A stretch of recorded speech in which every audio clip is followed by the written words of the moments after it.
their well-being is also ultimately my own well-being. They are happy, I will be happy.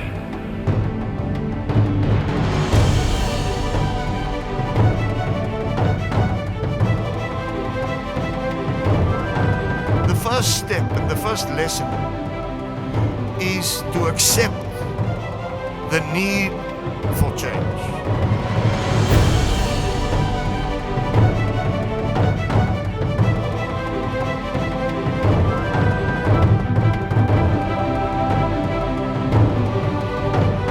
What dent are you going to leave on the human race?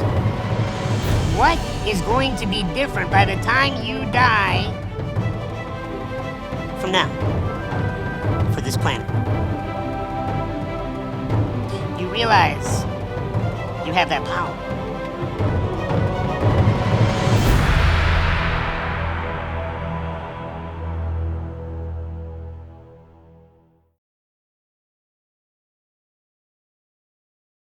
So we're all here.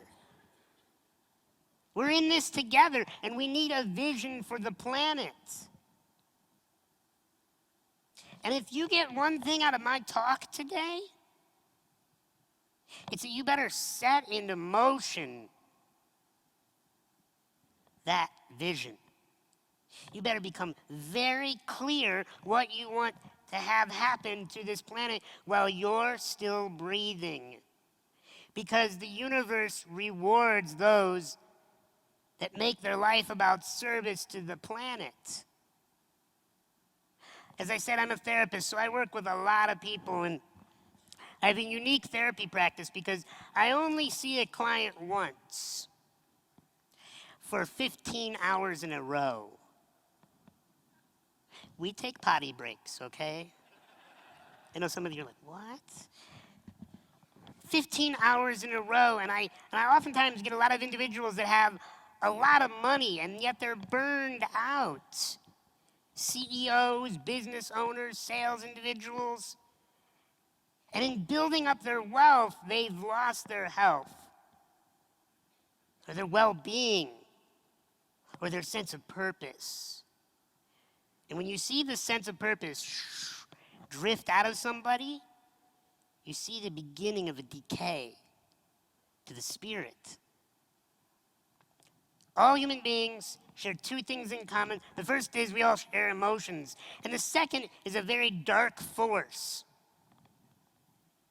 It's a very negative force. It's a force that causes us to play small in life.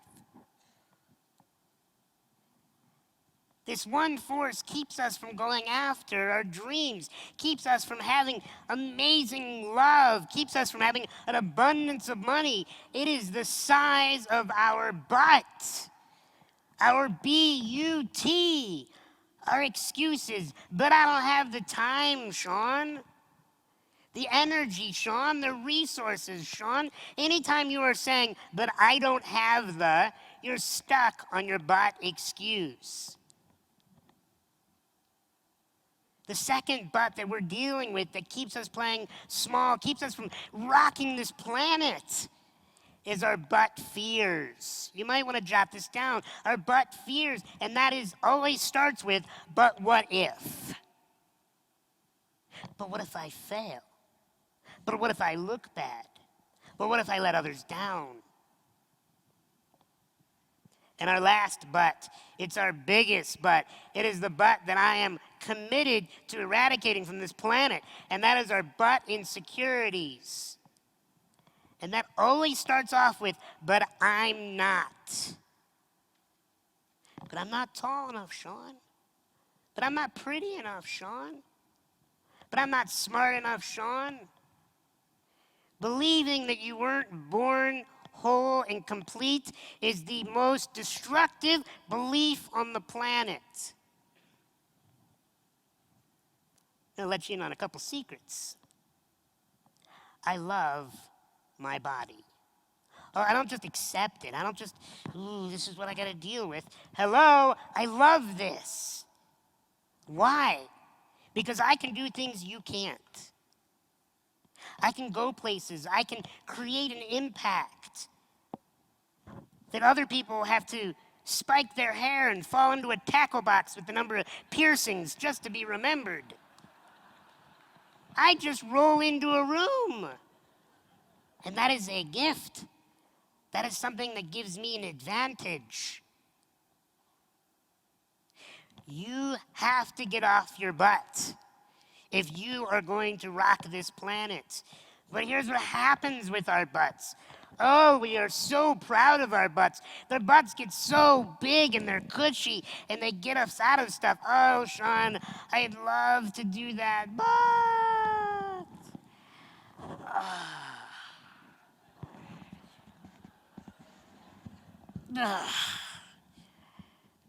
But I can't do that. But I don't, I'd love to buy your book. I'd love to come to your seminar, Sean. But I'd love to spend some time with you, Sean, and get to know. Oh, but I'm fine the way I am. And when you sit back on your butt, you begin to atrophy. And the paradox to life is the longer you sit on your butt, the weaker you become. And the paradox is you can still see what you want. You can still see the partner you want to be doing business with, the partner you want to be dating. You can still see the great families that exist out there that you'd like to have. You just don't have the strength to get up and go after what you want. And I don't want that for you. I don't want that for any of you. There's only one way to get off your butts. How do we get off our butt in life? What do we have to do? We have to stand up. We have to take a stand. You have to take a stand in your life. You have to take a stand for your health. You have to take a stand for your prosperity. And you have to take a stand for your relationships, and more specifically of why we are here, why Greg brought me to this stage, why you are hearing my voice in this moment, is you have to take a stand for the planet.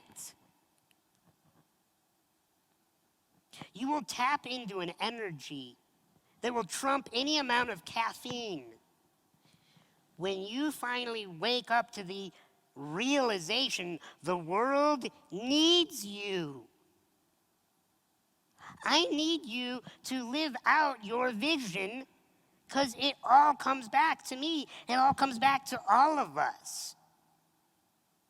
Every good thing I do, I don't always get to see how far it goes out. I don't have to. You don't have to. You have to do it anyway.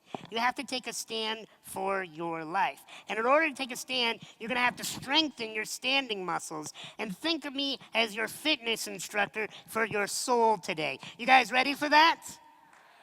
All right, so turn to your neighbor, give them a high five, and say, I'm ready to stand.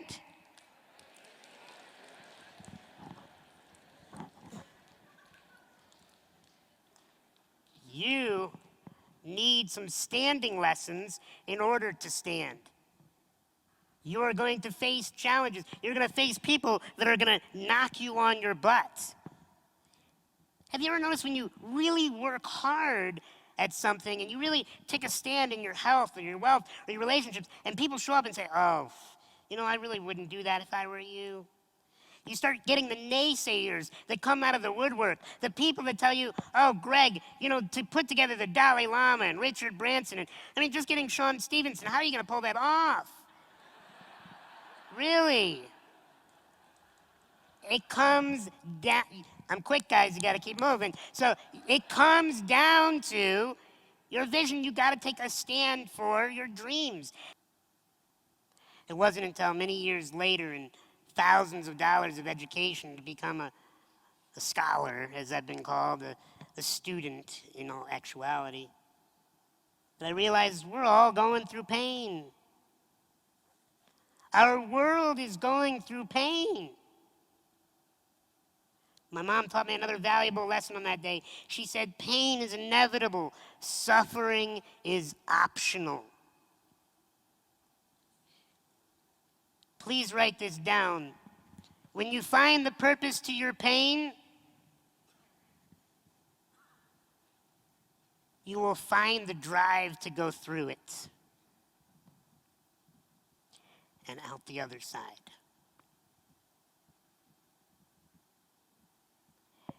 When you find the gift, the blessing to your pain, you will not alleviate the sensation, but you will give yourself permission to move through that pain. And we need to do that as a planet. We need to find that pain is inevitable.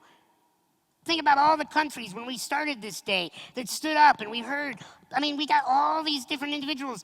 Collectively, if every single one of you just went home and shared that pain is inevitable, but suffering is optional, we do not need to feel pity. We do not need to feel sorry for ourselves. We need to take a stand. We need to support ourselves in a position of strength. Who is with me on that?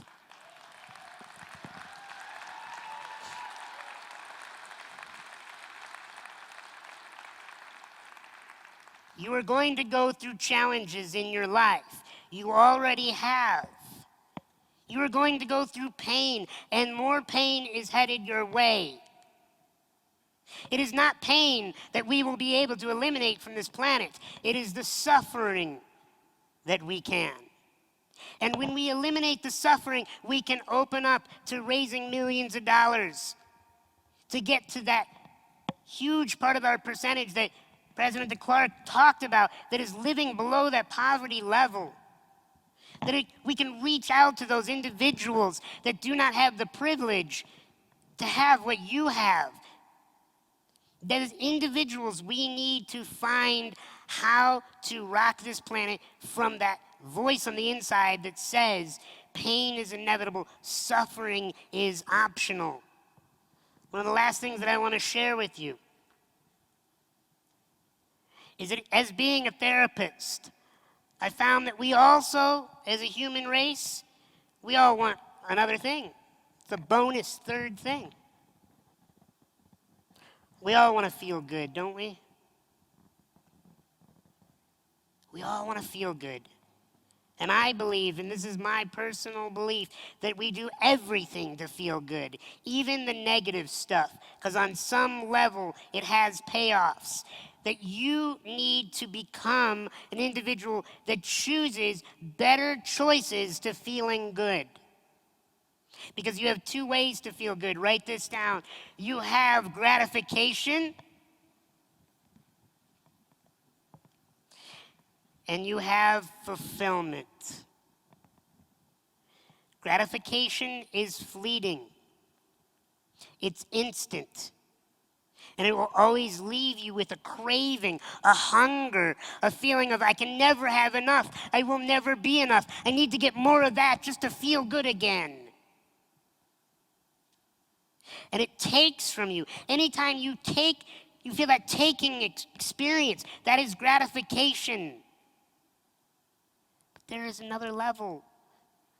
And fulfillment comes anytime we are doing something that has a slow burn, has a long-term, lasting benefit, not instant, not fleeting, not immediate. What's more fulfilling? And be honest, a brownie or a book, a seminar or a glass of beer? Think about it. One is fleeting, one lasts. Choose things that last and burn slowly in your life. Fulfillment comes through only two ways that I've learned. One way is we have to do things to grow ourselves. You're here to be fulfilled right now by growing your mind, growing your perceptions of what's possible for your life. And the only other way to be fulfilled is to contribute, to give back, to find your purpose. I don't even look at, really, and it drives people in my company crazy, I don't even look at the numbers anymore. I look at the results. I know I'm going to die.